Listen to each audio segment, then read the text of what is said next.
Hello friends, आप सभी का स्वागत है मेरे यूट्यूब के चैनल पर। अगर आपको वीडियो पसंद आए तो प्लीज़ लाइक एंड सब्सक्राइब करना ना भूलें। तो चलिए पढ़ते हैं।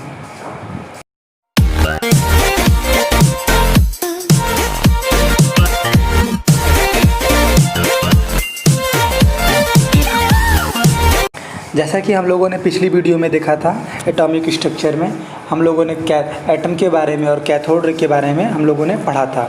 तो आगे का हम लोगों का नेक्स्ट टॉपिक है charge to mass ratio of electron. तो charge to mass ratio of electron J Thomson नाम के एक साइंटिस्ट ने कैलकुलेट किया था एक एक्सपेरिमेंटल सेटअप के द्वारा, जहाँ पे उन्होंने कैथोड रे को perpendicular electric and magnetic field apply किया था। तो चलिए पढ़ लेते हैं इसको। Charge to physics J. Thomson measured the ratio of electrical charge to the mass of electron m by using cathode ray tube by applying electric and magnetic field perpendicular to each other as well as to the path of electron। इसका मतलब ये है कि जे Thomson नाम के एक scientist थे जिन्होंने इलेक्ट्रिक चार्ज और मास का जो इलेक्ट्रॉन है, मास ऑफ इलेक्ट्रॉन का उन्होंने रेशियो कैलकुलेट किया था। कैसे कैलकुलेट किया था यहाँ पे हम लोग देखेंगे। इलेक्ट्रिक और मैग्नेटिक फील्ड क्या है? इलेक्ट्रिक और मैग्नेटिक फील्ड क्या है? परपेंडिकुलर है। क्या है? Perpendicular to each as well as to the path of electron. इसको हम लोग नेक्स्ट फिगर में देख के समझेंगे तो ज़्यादा बेटर आपको समझ में आएगा। तो चलिए देखते हैं। यहाँ पे हम लोग देख रहे हैं कि जैसे कि यहाँ पे हम लोगों को एक्सपेरिमेंटल सेटअप दे रखा है। यहाँ पे कैथोड रेज जा रही है और अगर यहाँ पे अब प्रेजेंस ना हो, क्या हो, अगर यहाँ पे कोई चीज़ का प्रेजेंस ना हो किसी मैग्नेटिक इलेक्ट्रोफील्ड, तो ये स्ट्रेट चली जा रही है और इसका नाम क्या पड़ जा रहा है? बी। लेकिन यहाँ पे अगर आप देख रहे हैं कि अगर हम इलेक्ट्रिक फील्ड अप्लाई कर दे रहे हैं तो ये डेविएट करके इस पॉइंट पे आ जा रही है, और अगर हम मैग्नेटिक फील्ड अप्लाई कर रहे हैं तो ये डेविएट करके इस पॉइंट पे आ रही है। ठीक है, तो इन्होंने यहाँ पे डेविएशन आप लोग देख पा रहे हैं कि ये कैथोड रे यहाँ से जा रही है और ए पे इलेक्ट्रिक फील्ड के प्रेजेंस में और सी पे मैग्नेटिक फील्ड के प्रेजेंस में, अगर दोनों को हटा दिया तो बी पे, है ना। तो इसके डेविएशन से उन्होंने E/m का मतलब कि इलेक्ट्रॉन और मास का रेशियो निकाला था, जो कि 1.75 × 10⁻11 कूलम kg इनवर्स था। ठीक है, तो आप यहाँ तक आप समझ गए? यहाँ पर आप समझ गए? तो हम लोग चलते हैं कि कौन कौन से ऐसे फैक्टर्स हैं, कौन कौन से ऐसी प्रॉपर्टीज़ हैं जिन पे जिस पे ये डिपेंड करता है। इसका जो डिफ्लेक्शन है कैथोड रे का किस पे डिपेंड करता है। मतलब कोई तो ऐसे फैक्टर होते हैं जिससे ये कैथोड रेज इन्फ्लुएंस होती होगी और डिफ्लेक्शन कम ज़्यादा शो करती होगी। तो कौन कौन से ऐसे फैक्टर्स हैं, हम लोग आइए इसको देख लेते हैं। तो चलिए,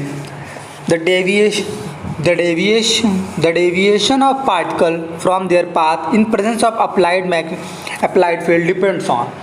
जो डेविएशन है पार्टिकल का कौन कौन से फैक्टर पे डिपेंड करता है, चलिए देखते हैं। The magnitude of negative charge on the particle greater The magnitude of charge on particle greater is the interaction with electric and magnetic field, thus greater is the deflection। इसका मतलब कि जितना ज़्यादा निगेटिव चार्ज का magnitude होगा, जितना ज़्यादा होगा उतना ज़्यादा वो इलेक्ट्रिक और कौन से इलेक्ट्रिक और मैग्नेटिक फील्ड से इंटरेक्ट करेगा, और उतना ज़्यादा क्या शो करेगा? डिफ्लेक्शन। क्या शो करेगा? डिफ्लेक्शन। मतलब जितना ज़्यादा मैग्नीट्यूड नेगेटिव चार्ज का उतना ज़्यादा डिफ्लेक्शन। कैथोड रे का जो हम लोग एक्सपेरिमेंटल सेटअप ने पिछले वीडियो पीछे देखा हम लोगों ने, उसका जो है वो अगर नेगेटिव चार्ज जितना ज़्यादा रहेगा उतना ज़्यादा इंटरेक्ट करके करेगा। चलिए तो हम लोग नेक्स्ट पॉइंट को देखते हैं। The mass of the particle lighter the particle shows greater deflection. इसका मतलब है कि आप नॉर्मल सी एग्जांपल समझ लीजिए, एक बैलून है, बहुत ही हल्का है और वो आप बहुत जल्दी, जितना हल्का होगा उतना ज़्यादा डिफ्लेक्ट, उतना जल्दी उड़ जाएगा, ज़्यादा टच करेंगे तो उधर हो जाएगा। तो आप नॉर्मली समझ सकते हैं कि कोई चीज़ जितना हल्का पार्टिकल, जितना लाइटर पार्टिकल है, वो नॉर्मली बात है ज़्यादा डिफ्लेक्ट करेगा, है कि नहीं। तो नेक्स्ट पॉइंट है हम लोगों का third, the strength of the electrical और magnetic field. The deflection of electron from original path increases with increase in the voltage across the electrode and strength of magnetic field। इसका मतलब ये है कि जितना ज़्यादा हम लोग वोल्टेज और इलेक्ट्रिक फील्ड इलेक्ट्रिक फील्ड क्या है? इलेक्ट्रिक फील्ड जो हम लोगों ने एक्सपेरिमेंट सेटअप में देखा था, हम लोग इलेक्ट्रिक फील्ड अप्लाई कर रहे थे कैथोड रे में। ये कैथोड रे ऐसे जा रही थी और ऐसे ऐसे, तो हम लोग इसके परपेंडिकुलर यहाँ पे इलेक्ट्रिक फील्ड रखे थे और यहाँ पे हम लोगों ने क्या रखा था? मैग्नेटिक फील्ड रखा था। तो जितना ज़्यादा इलेक्ट्रिक फील्ड रखेंगे और जितना ज़्यादा वोल्टेज रखेंगे उतना ज़्यादा वो कैथोड रे से इंटरेक्ट करेगी और डिफ्लेक्शन को इंक्रीज कर देगी। The strength of the electrical और magnetic field, the deflection of electron from its original path, मतलब कि अपने ओरिजिनल पाथ जो स्ट्रेट जा रही है उतना ज़्यादा डिफ्लेक्शन शो करेगी अगर जितना ज़्यादा अप्लाइड पर कौन सा वोल्टेज और या मैग्नेटिक फील्ड जितना ज़्यादा हम लोग करेंगे उतना ज़्यादा वो डेविएशन शो करेगी। तो आपको समझ में आया यहाँ तक कि अगर हम नॉर्मली, अगर आप एक बात और, अगर हम लोग अगर दोनों चीज़ किसी भी फील्ड का या इलेक्ट्रिक एंड मैग्नेटिक फील्ड ना रखें तो कैथोड रे सीधे चली जाती है ना। इन अब्सेंस ऑफ इलेक्ट्रिकल और मैग्नेटिक फील्ड द कैथोड रे ट्रैवल स्ट्रेट, कोई भी यहाँ पे आप नहीं देखोगे। तो कौन कौन से ऐसे फैक्टर्स थे जिसपे ये डेविएशन पार्टिकल का हो रहा था? हम लोगों ने पढ़ लिया कि जितना ज़्यादा मैग्नीट्यूड हो नेगेटिव चार्ज का, जितना पार्टिकल लाइटर हो या स्ट्रेंथ और इलेक्ट्रिक और मैग्नेटिक फील्ड की जितनी ज़्यादा होगी तो डिफ्लेक्शन शो ज़्यादा करेगा। तो कौन कौन से ऐसे फैक्टर्स थे हम लोगों ने देख लिया। आई होप यहाँ तक आपको समझ में आएगा। आगे चलिए नेक्स्ट टॉपिक पढ़ते हैं। Charge on the electron, charge electron का क्या होता है? फर्स्टली मैं आपको बता दूं कि जो आर.ए. मिल्कन नाम के एक साइंटिस्ट थे, क्या थे? आर.ए. मिल्कन नाम के एक साइंटिस्ट थे जिन्होंने एक एक्सपेरिमेंट परफॉर्म किया था जिसका नाम है ऑयल ड्रॉप एक्सपेरिमेंट। क्या नाम है? बहुत ही इंपॉर्टेंट है, बहुत बार क्वेश्चन यहाँ से बन जाता है कि कौन सा ऐसा एक्सपेरिमेंट था जहाँ जिस वजह से चार्ज की वैल्यू कैलकुलेट हुई। तो इसका नाम है oil drop experiment. Oil drop experiment से होता क्या है कि चार्ज की वैल्यू कैलकुलेट हो जाती है और चार्ज की वैल्यू होती कितनी है? 1.6 × 10⁻⁹ कूलम। ठीक, चार्ज की वैल्यू हम लोगों ने कैलकुलेट कर ली। हाँ, तो हम लोगों ने जब ऑयल ड्रॉप एक्सपेरिमेंट से चार्ज की वैल्यू कैलकुलेट कर ली तो इस चार्ज की वैल्यू को हम लोग एक रिलेशन है ME = E/ME, इसमें हम लोग करेंगे क्या? पुट करेंगे।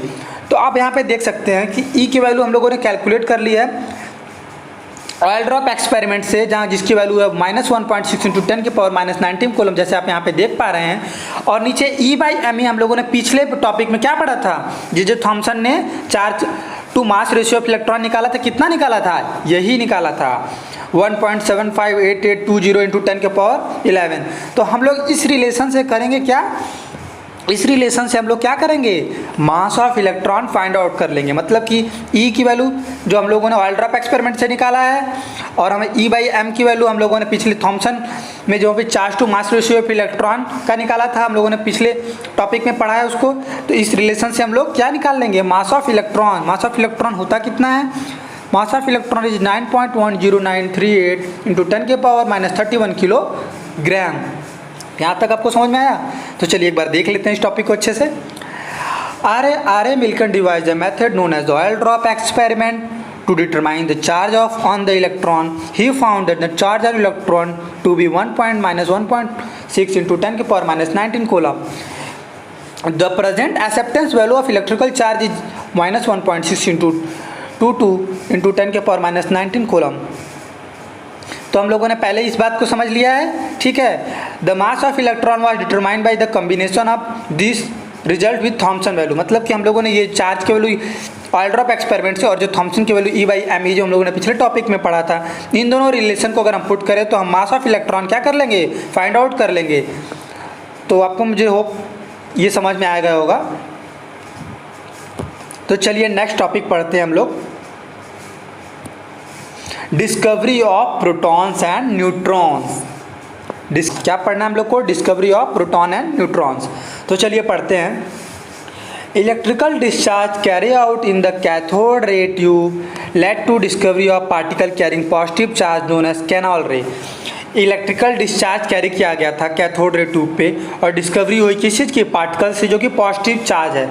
एक्चुअली क्या होता है, जैसे ही हम लोगों ने कैथोड रे से हम लोगों ने निगेटिव चार्ज पार्टिकल की डिस्कवरी कर ली, निगेटिव चार्ज पार्टिकल की, तो उससे हम लोगों को ये हुआ कि भाई मॉलिक्यूल्स जो होते हैं वो न्यूट्रल रहते हैं। हर कोई स्पीसीज न्यूट्रल रहना चाहता है स्टेबिलिटी अचीव करने के लिए। तो अगर निगेटिव एग्जिस्ट कर रहा है तो पॉजिटिव भी एग्जिस्ट कर रहा होगा। तो फिर और ज़्यादा मतलब लोगों का इंटरेस्ट जागा और उन्होंने पॉजिटिव के लिए भी उन्होंने सेटअप तैयार किया और उन्होंने किया तो उन्होंने पॉजिटिव चार्ज पार्टिकल को भी पाया। बट यहाँ पे कुछ चेंजेस हैं। यहाँ पे जो सेटअप हम लोगों का पिछले वीडियो में हम लोगों ने देखा था कि यहाँ पे इलेक्ट्रोड्स हैं और हम लोगों ने इसको हाई वोल्टेज पोटेंशियल पे सेटअप किया हुआ है। तो और यहाँ पे हम लोग क्या करते हैं, यहाँ पे वैक्यूम वाला सेटअप किए रहते हैं।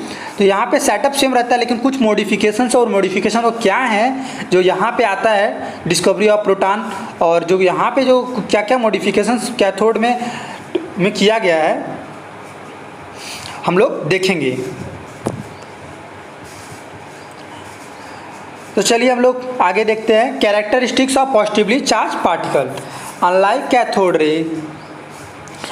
Cathode ray the positive charge particle depends on nature of gas in the cathode ray tube. वहाँ पे ऐसा नहीं था, वहाँ पे हम लोगों ने जब पढ़ा था कैथोड रे में तो वहाँ पे ऐसा नहीं था, वहाँ पे नेचर डिपेंडेंट नहीं था, पर यहाँ पे नेचर ऑफ गैस पे डिपेंड करती है। नेक्स्ट हम लोगों का है the charge to mass ratio of the particle is found to depend on the gas from which this originate. मतलब चार्ज और मास का जो रेशियो है E/m जो है ये डिपेंड करता है किस पे, कौन सी गैस से ओरिजिनेट हो रही है, ठीक है। लेकिन वहाँ नहीं था ऐसा। तो ये पॉइंट हमको क्लियर हुआ। नेक्स्ट हम लोग देखते हैं some of the positively charge particle carry multiple of the fundamental unit of electrical charge. कुछ ऐसे पॉजिटिव चार्ज पार्टिकल हैं जो बहुत सारे चार्ज कैरी करते हैं, ठीक है। तो यहाँ तक आपको समझ में आया होगा। बिहेवियर नेक्स्ट पॉइंट है हम लोगों का। The behaviour of this particle in the magnetic और electric field is opposite to the observe from electron और कैथोड रे। मतलब कि जो बिहेवियर है पार्टिकल का, जैसे कि हम लोगों ने देखा था वहाँ पे पिछले टॉपिक में हम लोगों ने जब पढ़ा था, तो वहाँ पे जो मैग्नेटिक और इलेक्ट्रिक फील्ड के बीच में जो पार्टिकल का बिहेवियर था कुछ निगेटिव चार्ज पार्टिकल की तरह दे रहा था। लेकिन यहाँ पे कुछ ऐसा नहीं, यहाँ पे पॉजिटिव चार्ज पार्टिकल की तरह बिहेवियर दे रहा है, जिससे हमें पता चल गया कि ये पॉजिटिवली चार्ज पार्टिकल हैं। यहाँ तक आपको समझ में आया। तो आप इस डायग्राम में देख सकते हैं कि यहाँ पे एनोड है और यहाँ पे कैथोड है, और कैथोड में छोटे छोटे होल्स किए गए हैं। और आपका ये क्वेश्चन होगा कि कैथोड में क्यों होल है, और भी बहुत सारे क्वेश्चन है कि इसका कैनाल रे नाम क्यों पड़ा, और एक ये है कि इसको मॉडिफाइड कैथोड रे ट्यूब का क्यों कहा जाता है। तो सारे क्वेश्चन के आंसर आपको मिल जाएंगे यहाँ पे। एक्चुअली होता क्या है कि जो पॉजिटिवली चार्ज पार्टिकल का जो है ना साइज वो बड़ा होता है और नंबर भी बहुत ज़्यादा नहीं होता है। तो एक्चुअली यहाँ पे जो आके यहाँ पे एक्चुअली क्या होता है कि यहाँ पे आके हम लोगों को ये पार्टिकल्स आके टकराएंगे तो हम लोग को यहाँ पे फ्लोरोसेंट स्क्रीन लगाई गई होती है जिससे हम लोग को पता चलता है। तो यहाँ पे आने के लिए इसको यहाँ से पास होना पड़ेगा, इसको यहाँ से पास करना होगा। तो यहाँ पे छोटे छोटे होल्स बना दिए जाते हैं ताकि ये ईजिली पास कर जाए। तो आपका क्वेश्चन होगा कि नॉर्मल से कि फिर इलेक्ट्रॉन्स के केस में क्यों नहीं होता। एक्चुअली क्या होता है, इलेक्ट्रॉन्स की जो साइज होती है वो छोटी होती है और नंबर इतने ज़्यादा होते हैं कि वो साइड से भी पास कर जाते हैं, तो इसलिए वहाँ पे ऐसा नहीं होता है ना। तो आपको ये क्लियर हो कि इसका नाम कैनाल रे क्यों है और इसको क्यों मॉडिफाइड कैथोड रे ट्यूब को बोला जाता है। अब आपको नॉर्मल सी बात पता है कि पॉजिटिव चार्ज पार्टिकल हुआ तो पॉजिटिव को रिपेल करेगा और निगेटिव की तरफ पॉजिटिव निगेटिव की तरफ अट्रैक्ट होगा, और अट्रैक्ट होगा तो नॉर्मल सी बात है कि जाएगा। तो ये एनोड है और ये है कैथोड, ठीक है। तो क्या है, कैथोड क्या है, निगेटिव इलेक्ट्रोड है, और एनोड क्या है, पॉजिटिव इलेक्ट्रोड है। तो क्या है कि पॉजिटिव का रिपल्सन होगा और फिर वो कैथोड की तरफ जाएगा पॉजिटिव चार्ज पार्टिकल, जैसे कि यहाँ से जा रहा है, ठीक। तो यहाँ पे अगर होल्स होंगे तो इजीली यहाँ से पास करके और यहाँ पे टकरा के हमें ऑब्जर्वेबल दे देगा कलर स्पॉट, है ना। तो जिससे हमें पता चलेगा नहीं यहाँ से यहाँ चार्ज आए हैं, ठीक है। तो यहाँ पे आपको यहाँ तक आपको समझ में आ गया। तो चलिए नेक्स्ट देख लेते हैं। यहाँ पे एक एनोड है, यहाँ पे एनोड है, यहाँ पे एनोड है, और यहाँ पे परफोरेटेड कैथोड। आप पूछेंगे क्यों परफोरेटेड कैथोड ट्यूब है, तो मैंने पहले ही बता दिया कि यहाँ पे इसकी साइज बड़ी होती है। अगर यहाँ पे अगर हम होल रखेंगे तभी यहाँ से ये पास करके जाएगा और यहाँ पे हम लोग को कलरफुल स्पॉट मिलेगा। और यहाँ पे ये स्क्रीन फ्लोरोसेंट स्क्रीन की बनी। तो फ्लोरोसेंट स्क्रीन एक ऐसा मटेरियल है जैसे कि यहाँ पे कोई रेडिएशन आई और यहाँ पे आके टकराई तो हमें कोई कलर नहीं मिलता एक्चुअली नॉर्मली केस में। तो हम फ्लोरोसेंट स्क्रीन लगाते हैं ताकि कोई रेडिएशन यहाँ पे आके टकराए, कोई चार्ज पार्टिकल आके यहाँ पे टकराए तो हमें एक ऑब्जर्वेबल कोई कैरेक्टरिस्टिक स्पॉट मिल जाए, है ना। तो आप यहाँ पे देख रहे हो कि ये पॉजिटिव चार्ज पार्टिकल यहाँ से जा रहा है और यहाँ से पास होते होते होते होते यहाँ पे आके टकरा जा रहा है। कैथोड हम लोगों का यहीं पे है और एनोड यहीं पे है। पॉजिटिव चार्ज पार्टिकल है तो पॉजिटिव इलेक्ट्रोड से रिपेल करेगा, तो नॉर्मल सी बात है पॉजिटिव चार्ज पार्टिकल निगेटिव की तरह अट्रैक्ट होगा और यहाँ से ये जाएगा और यहाँ से पास होकर हम लोग को स्पॉट दे देगा। तो ये एक्सपेरिमेंटल सेटअप हम लोगों ने देख लिया। आई होप आपको सारे क्वेश्चंस क्लियर है कि क्यों हम लोग परफोरेटेड कैथोड यूज़ करते हैं, क्यों हम कैथोड में ही परफोरेशन करते हैं, एनोड में क्यों करते हैं, क्योंकि यहीं पे आता है, क्योंकि ये कौन सा इलेक्ट्रोड है, ये निगेटिव इलेक्ट्रोड है। निगेटिव की तरह ही पॉजिटिव की तरह भी पॉजिटिव चार्ज पार्टिकल अट्रैक्ट होते हैं। तो आपको यहाँ तक आपको समझ में आएगा क्यों एनोड में नहीं करते हैं, क्यों कैथोड में ही करते हैं, क्यों इसका नाम कैनाल रे पड़ा, क्योंकि यहाँ इलेक्ट्रोड्स में होल्स होते हैं, क्यों इसका मॉडिफाइड कैथोड रे ट्यूब मिला, क्यों इसका नाम इसको कहते हैं मॉडिफाइड कैथोड रे ट्यूब। सब आपको आई थिंक सारे क्वेश्चन के आंसर मिल गए होंगे। तो चलिए नेक्स्ट चलते हैं, एटॉमिक मॉडल। नेक्स्ट टॉपिक हम लोगों का atomic model. Actually atomic model होते क्या हैं? एटॉमिक मॉडल्स एक मॉडल है जो एटम के स्ट्रक्चर को बताता है और एटम की स्टेबिलिटी को बताता है। बहुत सारे मॉडल्स हैं लेकिन हम लोग को बेसिकली 2 मॉडल्स पढ़ने हैं और वो मेनली बहुत इंपॉर्टेंट हैं। पहला मॉडल है J Thomson model of atom, दूसरा है Rutherford nuclear model of atom. तो हम लोग रदरफोर्ड मॉडल ऑफ एटम चलिए स्टार्ट करते हैं। J Thomson 1998 proposed that the atom possesses a spherical shape 10⁻⁻10 metre in which positive charge is uniformly distributed। Rutherford का ये मानना था कि जो ये हम लोग का ये जो है ये एटम का जो एक स्पेरिकल शेप है और इसमें पॉजिटिव चार्ज क्या है, यूनिफॉर्मली डिस्ट्रीब्यूटेड है। कैसे हैं? Uniform distribution. यहाँ तक आपको समझ में आया। और इलेक्ट्रॉन्स उनके अंदर क्या है, इम्बेडेड है। क्या है इलेक्ट्रॉन्स? इम्बेडेड का मतलब समझेगा, उसमें धंसे हुए हैं और इस प्रकार धंसे हुए कि वो एक most stable electrostatic arrangement they रहे हैं। ठीक, यहाँ तक आपको समझ में आया। जैसे कि हम एक एग्जांपल लें वाटरमेलन का जो रेड वाला पोर्शन है वो उसके अंदर जो रेड वाला पोर्शन है उसको हम पॉजिटिव चार्ज पार्टिकल बोल सकते हैं जो कि यूनिफॉर्मली डिस्ट्रीब्यूटेड, और जो ब्लैक सीड्स है उसके अंदर वो हम उसको क्या बोलते हैं, इलेक्ट्रॉन बोल सकते हैं। ठीक है, तो आपको इतना समझ में आया। ये जे थॉमसन का मॉडल है। चलिए तो आगे देखते हैं। इसको वेरियस नाम से हम लोग बोलते हैं, जैसे कि plum pudding, raisin pudding, watermelon model.